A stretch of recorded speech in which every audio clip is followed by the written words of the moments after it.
My brother's here. The first time the 3-year-old daughter went to my in-laws' house, she pointed to the old barn and said that.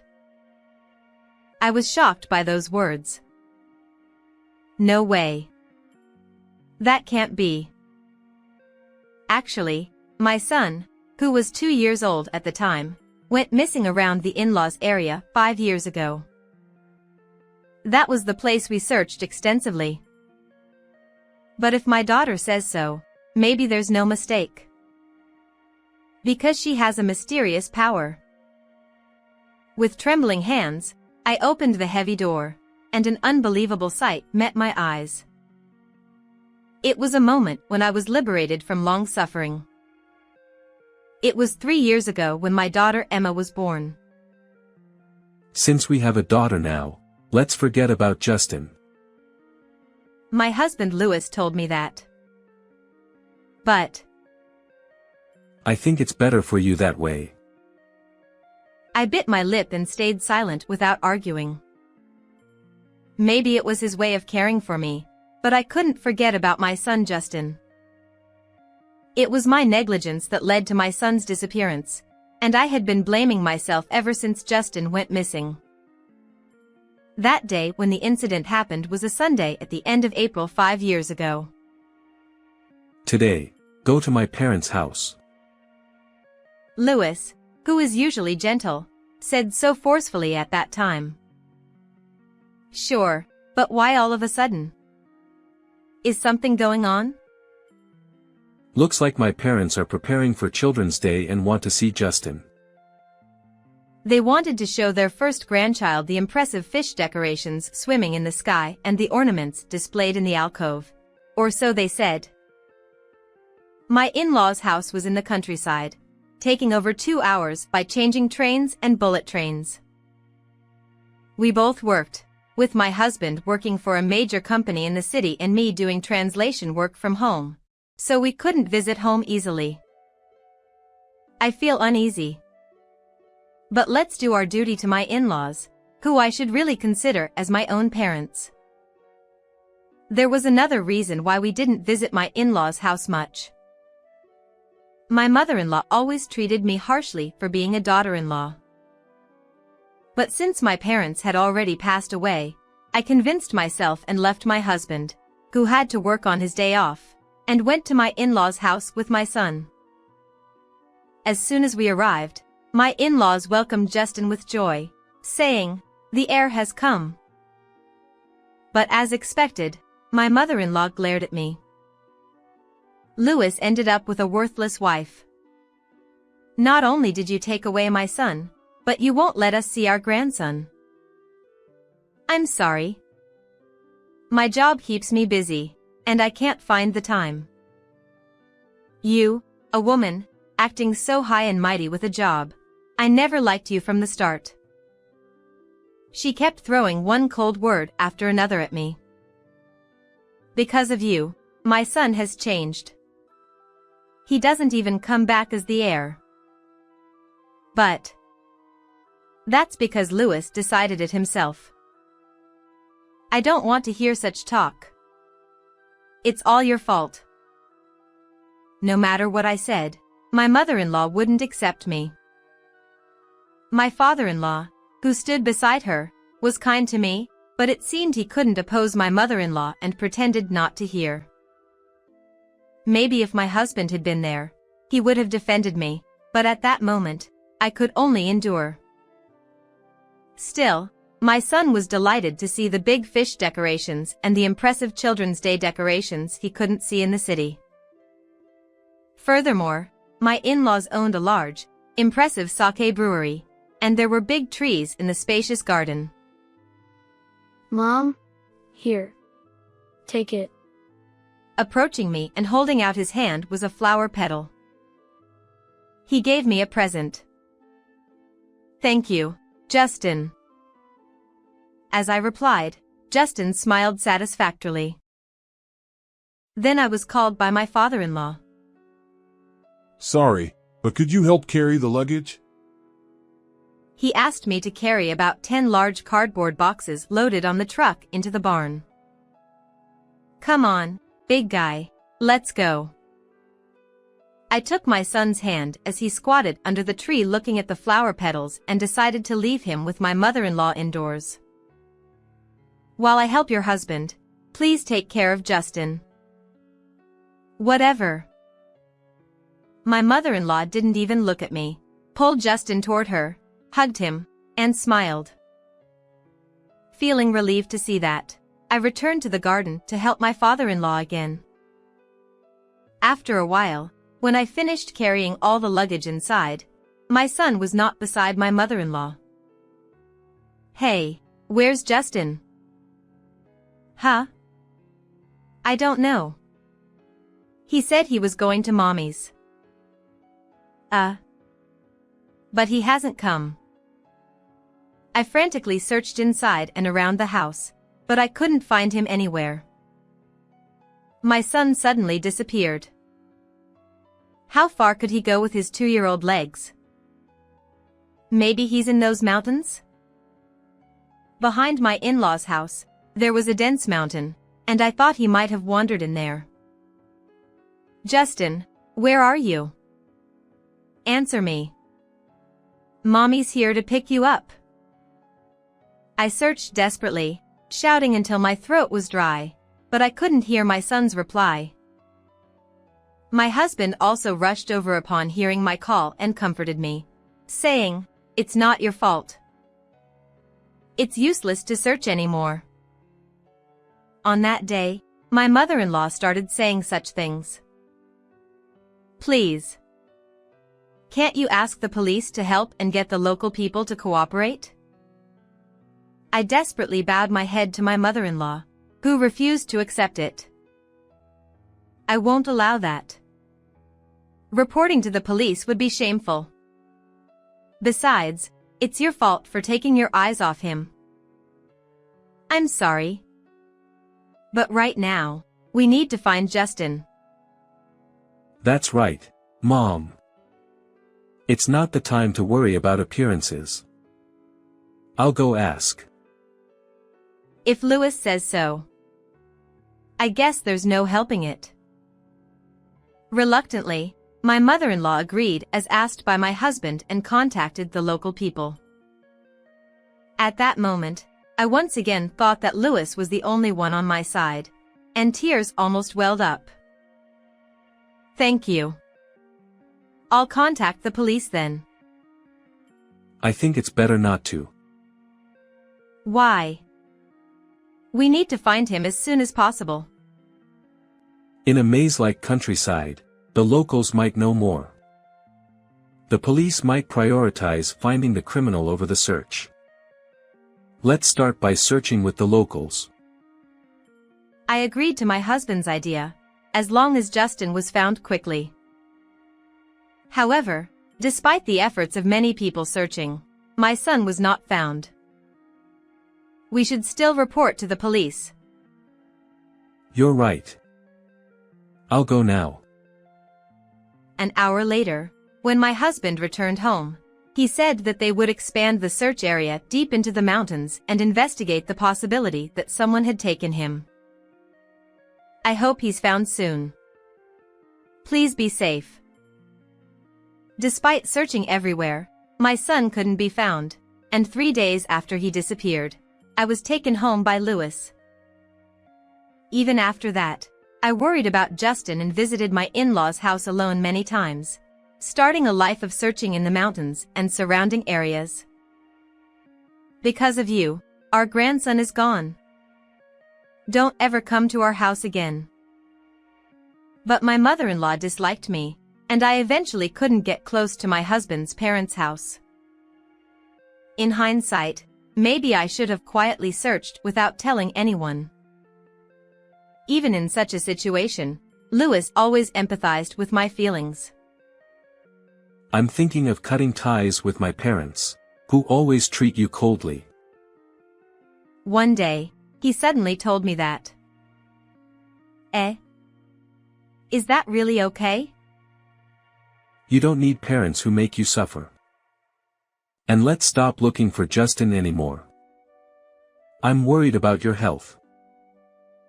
Since my son disappeared, I couldn't sleep at night, couldn't eat, and ended up losing weight until my bones were visible. Persuaded by my husband, I decided to believe that someone is protecting Justin and he's still safe. Eventually, I became pregnant with our second child and gave birth to a girl. We named her Emma. I never forgot about my son, but I decided to pour all my love into raising my daughter as well. Actually, Emma had a slightly mysterious power. For example, when I was searching for something without saying anything to her, Emma would always bring it to me right away. There were also times when she helped me. While walking in the nearby residential area, That big guy wants mommy's bag. and when my daughter muttered that, a young man on a bicycle coming from the front reached out for my bag.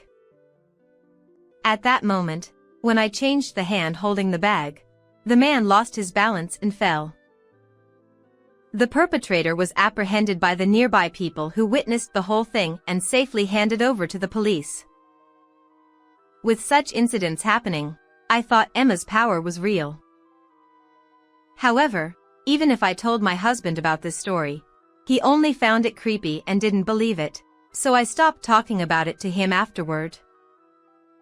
Emma grew up healthy, and when she turned 3 years old, suddenly, she asked, "Where are my grandpa and grandma?" I was startled by those words. Come to think of it, my parents-in-law had shown a lot of affection to my son.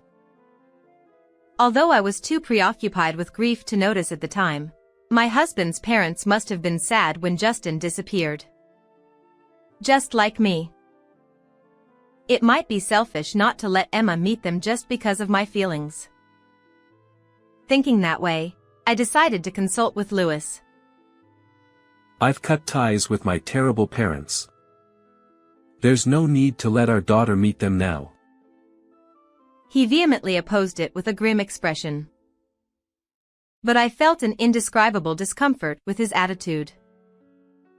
In hindsight, maybe it was a premonition of something. A few days later, without telling my husband, I decided to visit my in-laws' house with Emma for the first time in years. When I arrived at the nearest station and called to inform them that we would take a taxi there, my father-in-law ended the call unilaterally in a fluster, saying, "I'll pick you up by car right away." Since I was already in a taxi, I tried calling back, thinking we shouldn't miss each other, but the call didn't go through. By the time I arrived near my in-laws' house, I decided to take a detour from the road with Emma holding my hand. As we walked along the narrow path leading to my in-laws' house, my daughter suddenly pointed to the barn behind the building. My big brother is in there. Eh? Even though I hadn't told her about Justin, it was strange that she suddenly said that. Could it really be? With a last hope, I peeked into the dimly lit barn and was met with a surprising sight. It was the figure of a boy chained to a pillar in the barn. It was my beloved son, whom I had never forgotten for a single day. Justin. I frantically went around to the entrance of the barn, but it was locked and I couldn't get in right away. I swung the hatchet that was nearby over and over again, and somehow managed to unlock it, perhaps because the key was rusty and old. I finally found you. Tears overflowed as I hugged my son. Who are you? Are you going to help me? Looking puzzled, Justin stared at me, and I said, "Let's get out of here right away." He looked worried and said, Grandpa and Grandma locked me up. I wonder if this is okay. "Might that be true?" I was so shocked that I lost my words. Surprisingly, my husband's parents were involved in the incident of my son's disappearance. "I'm your mommy. I've been looking for you all this time." To rescue my son, I took pliers from the toolbox that was in the corner of the barn and cut the chain. Then I took the children and hurriedly entered a mountain path off the road. This was a part of the mountains that I had entered many times to search for Justin, so I had a little familiarity with the area. First, I need to contact Lewis. Thinking so, I took out my phone from my bag, and although I was so focused on rescuing my son that I didn't notice, there were tons of missed calls from my husband. Hello, it's you? Finally got through. I'm heading to my parents' house. Don't talk to the locals. My husband started saying incomprehensible things like not trusting the locals. Even though I hadn't told him anything, Lewis knew that we were at my in-laws' house. Probably his father had contacted him. But still, why would he dislike contact with the locals who had helped search for Justin together when he disappeared? So, where are you now? I'm at the station, waiting for your father to come. Feeling a bad premonition, I deliberately lied to my husband. Oh, then that's good. I felt something was wrong with Lewis, who seemed relieved. I continued to walk along the mountain path with the children and decided to stop by a house along the way. It was the home of the Smiths, who had helped in the search for Justin before. Hello. Justin has been found. When I spoke up, they looked very skeptical. What are you talking about? He was found right away after you left, wasn't he? Eh? What do you mean? We were told that he was found in the shed right after you left. That's impossible. I was bewildered, and Mr. Smith explained further. But it turned out that they had been told by my parents-in-law that since our son's wife ran away with another man, we are raising Justin in that house. That's a lie. I vehemently denied it, and Mr. Smith twisted his head, saying, "It seems like the story we heard was different." The locals believed the story from my in-laws because they occasionally saw my husband return to his parents' house, and they had seen Justin at his entrance ceremony. So, does that mean Lewis was also involved in deceiving me? That's too much. I trembled with regret at the fact that my son had been torn away from me all this time. At that moment, Emma gently held my hand. Mommy, I'm glad my big brother was found. Smiling, she held hands with her newly met brother Justin with her other hand. Justin looked at Emma with confusion, and then looked up at me. Until then, Justin's expression had been stiff, but he looked into my eyes and said with tears streaming down his face, Are you really my mommy? You didn't abandon me, right? I haven't forgotten you for a single day. We'll be together forever from now on. Justin nodded silently. When I listened to Justin's story, he told me that his grandparents had received a call from someone and took him to the barn, telling him, "Don't make a sound. Hide," and chained him there just before meeting me. Thinking about how scared my son must have been, my body heated up with anger. I can never forgive this. The Smith couple, who had been watching our situation, offered their help. I immediately called my father-in-law and husband and told them that I was at the Smith's house. The first one to rush over was my mother-in-law. "Don't you dare take my grandson away on your own." She flew into a rage and tried to hit me, but the Smiths stopped her. "This child is my son. You told me he was missing and deceived me, didn't you? That child isn't Justin. He's my daughter's child." My mother-in-law tried to evade responsibility by claiming that he was her daughter's child. No.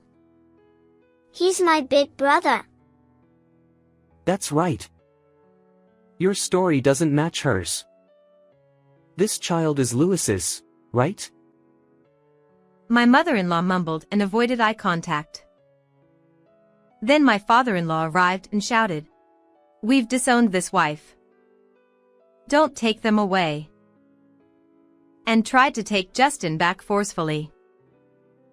He tried to forcibly take my son away from me, who wouldn't let go, but Mr. and Mrs. Smith intervened, trying their best to protect my son. What are you doing? I cut ties with my parents.